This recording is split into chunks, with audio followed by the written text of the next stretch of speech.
रामबाण क्लासेज के डिजिटल मंच पे आपका स्वागत है और मेरा नाम है बलराम योगी। और पिछली क्लास में मैंने आपको अलवर के इतिहास के बारे में बताया था और मैंने आपको ये बताया था कि अलवर में किस वंश का शासन था। तो आप बताओगे सर कछवाहा राजवंश का। और कछवाहा वंश की किस ब्रांच ने या किस शाखा ने यहाँ पे शासन किया था अलवर में। तो आप बताओगे कि सर जो नरुका शाखा थी, जो कछवाहा वंश की जो नरुका ब्रांच थी, उसके द्वारा अलवर वाले क्षेत्र पर शासन किया गया था।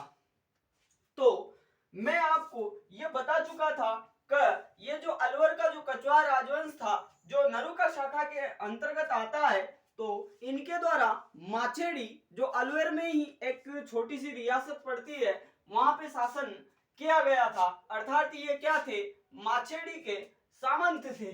तो आज अपन उसी श्रृंखला में आगे की चर्चा करते हुए अगले जो शासक बनते हैं प्रताप सिंह, उनके बारे में चर्चा करने वाले हैं। तो आज अपन पढ़ने वाले हैं अलवर के शासक प्रताप सिंह के बारे में।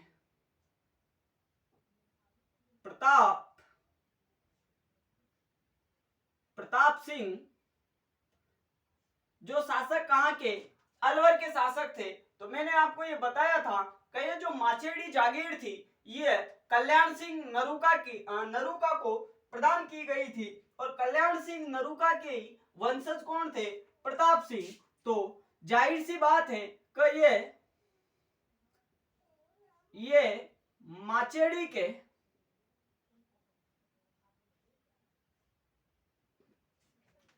माछेड़ी रियासत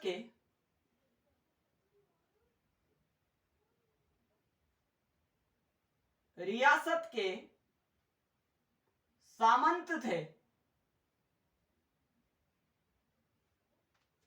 क्या थे, माछेड़ी रियासत के सामंत कौन थे। तो आप बताओगे प्रताप सिंह।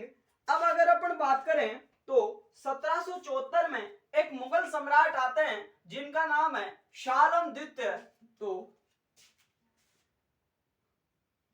मुगल सम्राट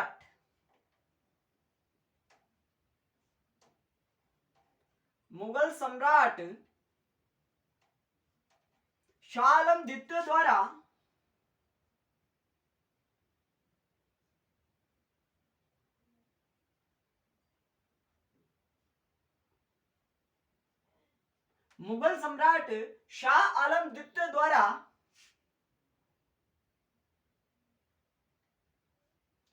इनको स्वतंत्र शासक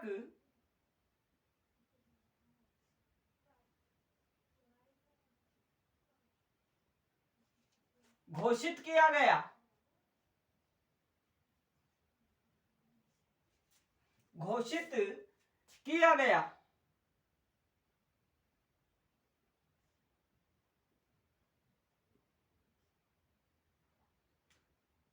अर्थात ये जो प्रताप सिंह थे, इन प्रताप सिंह के द्वारा जो मुगल सम्राट थे शाह आलम द्वितीय, उनके एक सेनापति आते हैं, उनकी मदद की गई थी। तो जब ये प्रताप सिंह इस शाह आलम द्वितीय के पास में गया कि आप मेरे को कोई पदवी प्रदान करो, आप मेरे को ये लिख के दे दो कि मैं इस रियासत का शासक हूं। तो शाह आलम द्वितीय ने भी क्या बोला कि ठीक है। तो शाह आलम द्वितीय के द्वारा इस प्रताप सिंह को जो अलवर है, उस अलवर का इसको क्या मान लिया गया, स्वतंत्र शासक मान लिया गया या स्वतंत्र शासक घोषित कर दिया गया। फिर आगे क्या किया इस प्रताप सिंह ने, इसने 1775 ईस्वी में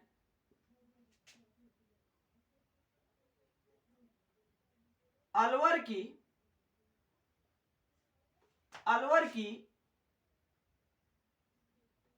स्थापना की।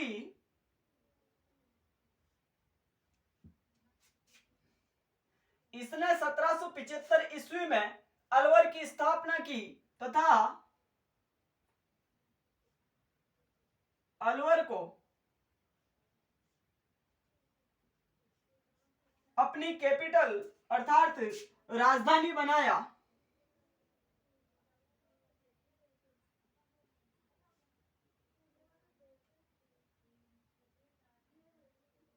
राजधानी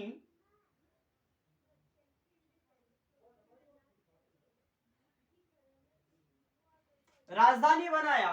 तो 1774 में मुगल सम्राट शाह आलम द्वितीय के द्वारा इनको स्वतंत्र शासक घोषित कर दिया गया और 1775 में इन्होंने अलवर को अपनी राजधानी बनाया और अलवर की क्या कर दी, स्थापना कर दी। अब इनके अगर अपन समकालीन विद्वान की बात करें, समकालीन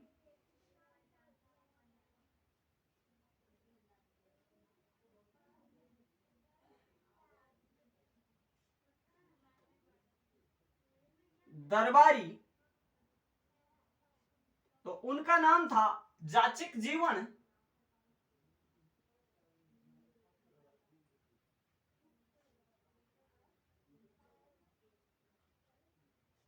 अर्थात इस प्रताप सिंह के समकालीन जो दरबारी विद्वान आते हैं उनका नाम था जाचिक जीवन, और इस जाचिक जीवन के द्वारा एक ग्रंथ लिखा गया, और ग्रंथ के अगर नाम की बात करें तो उसका नाम था प्रताप रासो।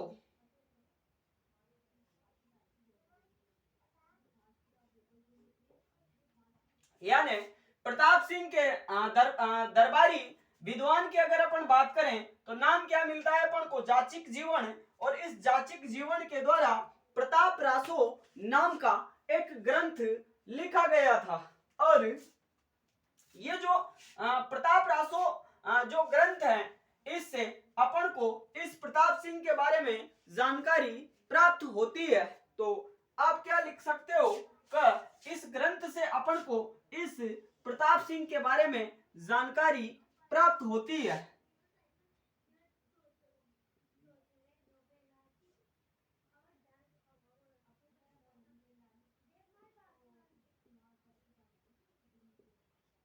तो एक बार फिर मैं आपको बताता हूं, प्रताप सिंह ये माचेडी रियासत के सामंत थे। मुगल सम्राट शाह आलम द्वितीय के द्वारा 1774 में इनको स्वतंत्र शासक मान लिया गया। 1775 में इन्होंने अलवर की स्थापना की, वो अलवर को अपनी कैपिटल बनाया था। और इनके एक दरबारी विद्वान आते हैं जिनका नाम है जाचिक जीवन, और इस जाचिक जीवन के द्वारा प्रताप रासो नाम का एक ग्रंथ लिखा गया था। और इस प्रताप रासो ग्रंथ से अपन को अलवर के जो शासक हैं प्रताप सिंह, इनके बारे में जानकारी प्राप्त होती है।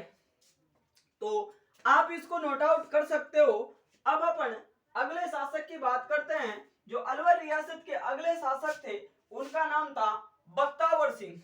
तो अब अपन बख्तावर सिंह के बारे में चर्चा करने वाले हैं। तो ये थे अलवर के शासक प्रताप सिंह, जो माचेडी रियासत के सामंत भी थे, और इनके द्वारा अलवर को अपनी कैपिटल बनाया गया तथा अलवर की स्थापना की गई थी। तो अगले जो शासक आते हैं उनका नाम है बख्तावर सिंह।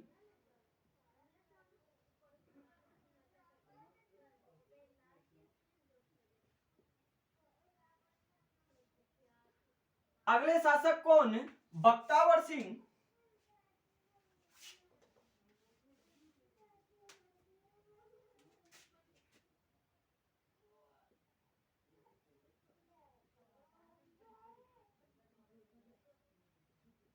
अगले शासक कौन, बख्तावर सिंह। तो बख्तावर सिंह के समय में मराठों और अंग्रेजों के मध्य में युद्ध चल रहा था। तो अपन लसवाड़ी के युद्ध की पहले चर्चा करते हैं, फिर मैं आपको ये बताऊंगा कि इस अलवर के शासक बख्तावर सिंह के द्वारा किसका साथ दिया गया था। तो अपन बात करने वाले हैं लसवाड़ी के युद्ध के बारे में। लसवाड़ी का युद्ध, और ये लसवाड़ी का युद्ध 1803 ईस्वी को हुआ था। एक तरफ थे इसमें अंग्रेज और अंग्रेजों में अगर अपन बात करें तो प्रतिनिधि कौन कर रहे थे, लॉर्ड लेक। और इधर अगर अपन मराठों की बात करें, मराठा, तो मराठा में थे दौलतराव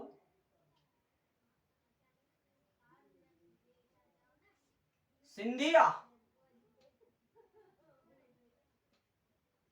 तो लसवाड़ी का युद्ध 1803 ईस्वी को हुआ।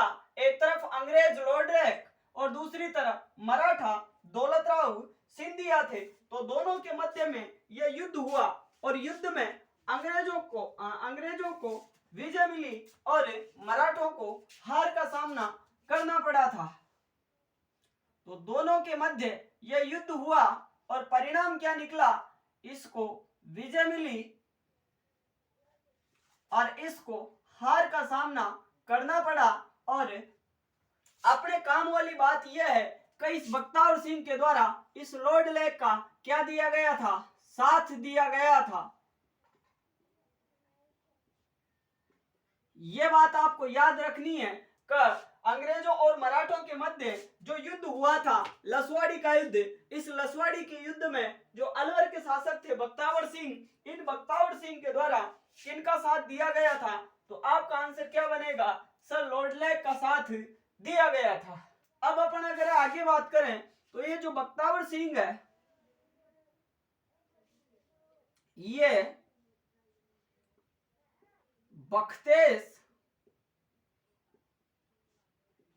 स्लैश चंद्रशखी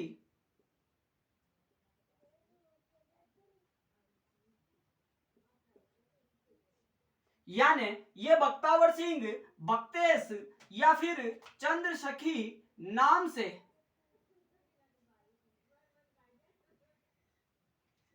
कविता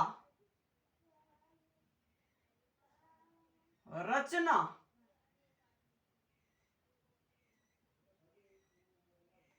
करते थे। जैसे जयपुर के जो सवाई प्रताप सिंह थे, वो ब्रिज निधि नाम से कविता रचना करते थे, उसी प्रकार से अलवर के जो शासक थे, ये बख्तेश या फिर चंद्रशखी नाम से कविता रचना करते थे। आगे अगर अपन बात करें बख्तियार सिंह की, तो इनके द्वारा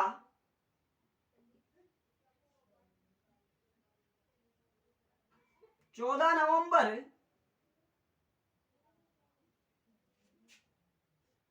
1803 ईस्वी को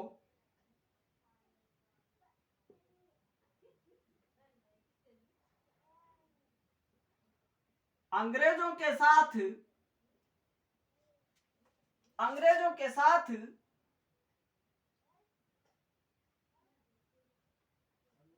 संधि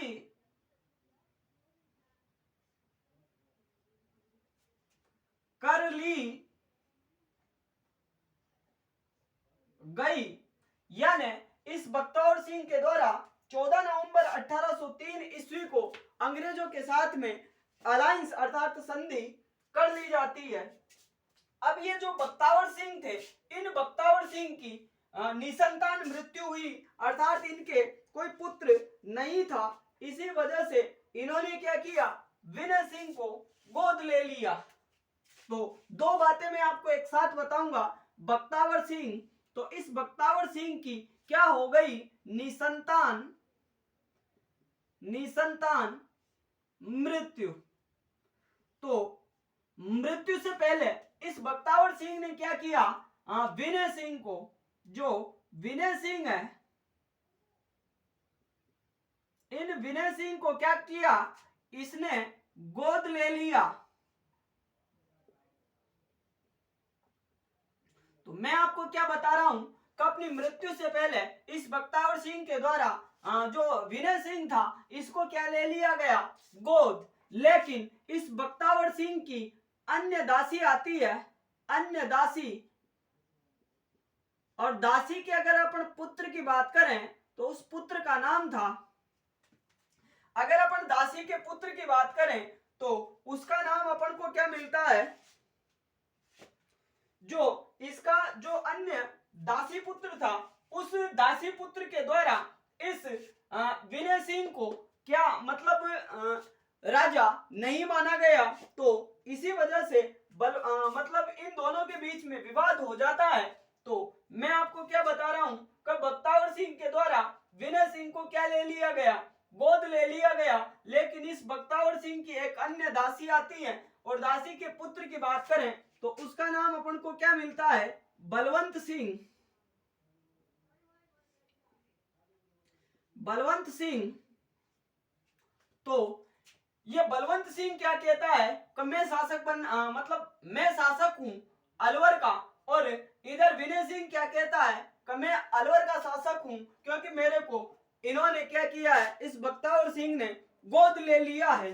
तो ये समस्या खड़ी हो जाती है और विवाद इतना बढ़ जाता है कि लास्ट में क्या किया जाता है कि अलवर को दो भागों में डिवाइड कर दिया जाता है, अर्थात अलवर में दो शासक बना दिए गए।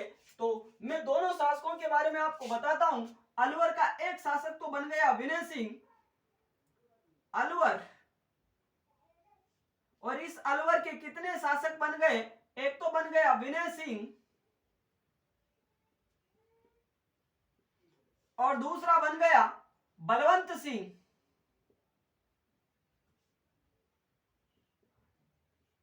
अर्थात विवाद के कारण क्या हुआ, विनय सिंह और बलवंत सिंह दोनों ही इस अलवर के शासक बनने के प्रबल दावेदार थे। तो ये दोनों अलवर के शासक बन गए। तो ये पहली बार ऐसी इतिहास में मिस्टेक हुई थी कि एक ही रियासत के एक साथ दो शासक बन बैठे थे।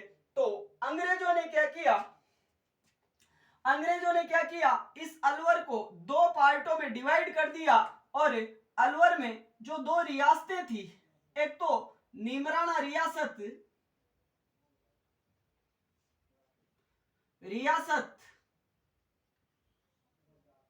और दूसरी थी तिजारा रियासत।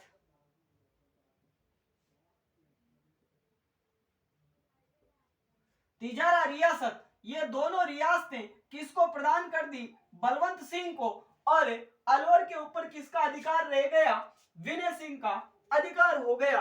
अर्थात अंग्रेजों ने क्या किया, इस बलवंत सिंह को नीमराना की रियासत और तिजारा की रियासत प्रदान कर दी और अलवर का शासक किसको बना दिया, विनय सिंह को।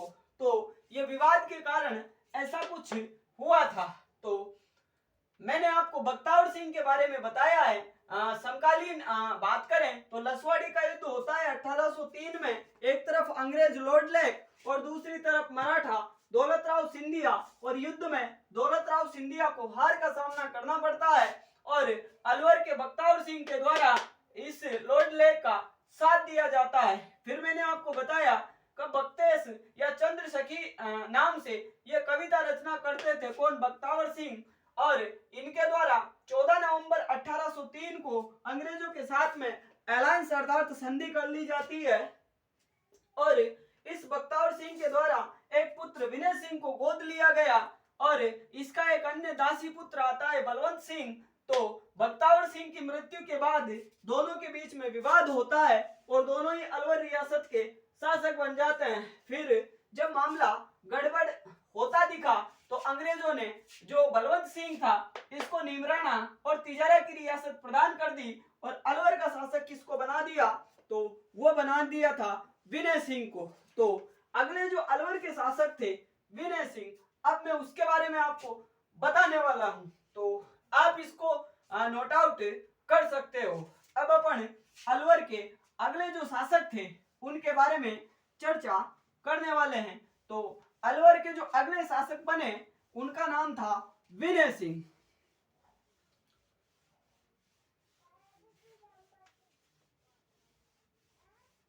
तो अलवर के जो अगले शासक थे विनय सिंह, तो उस विनय सिंह की अपन चर्चा करते हैं। तो अगला जो शासक था उसका नाम था विनय सिंह।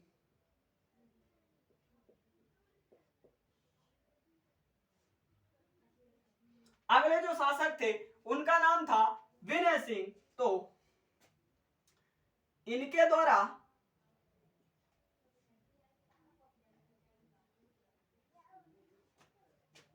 मूसी महारानी की महारानी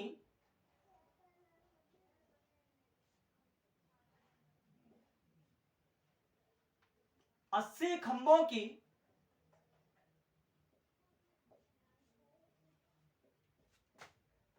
छतरी का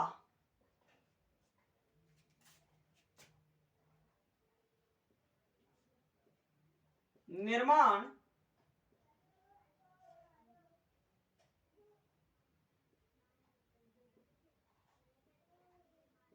करवाया गया। अर्थात इसने क्या किया, इस मूसी महारानी की 80 खंभों की छतरी का निर्माण करवाया था। और ये जो छतरी है, मैं यहां पे लिख देता हूं स्टार लगा के, इस छतरी की ऊपरी दूसरी मंजिल पर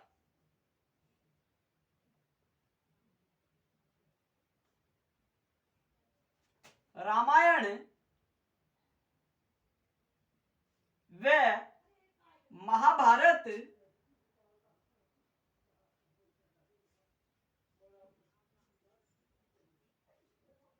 के चित्र अंकित हैं।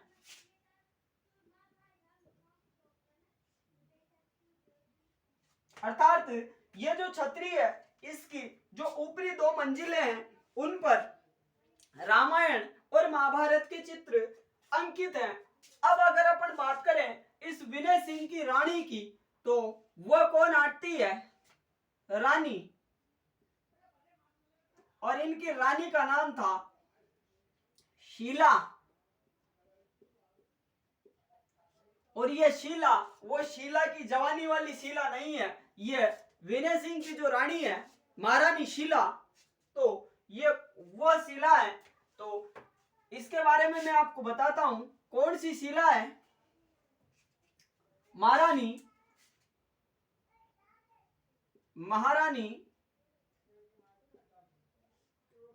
शीला,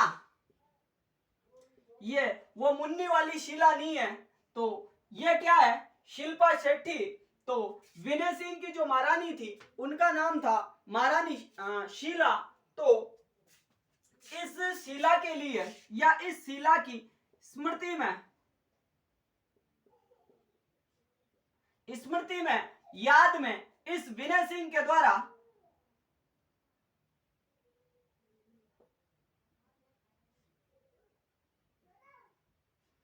सिलीसेड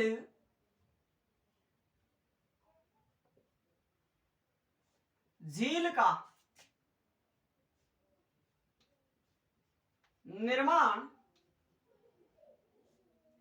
करवाया।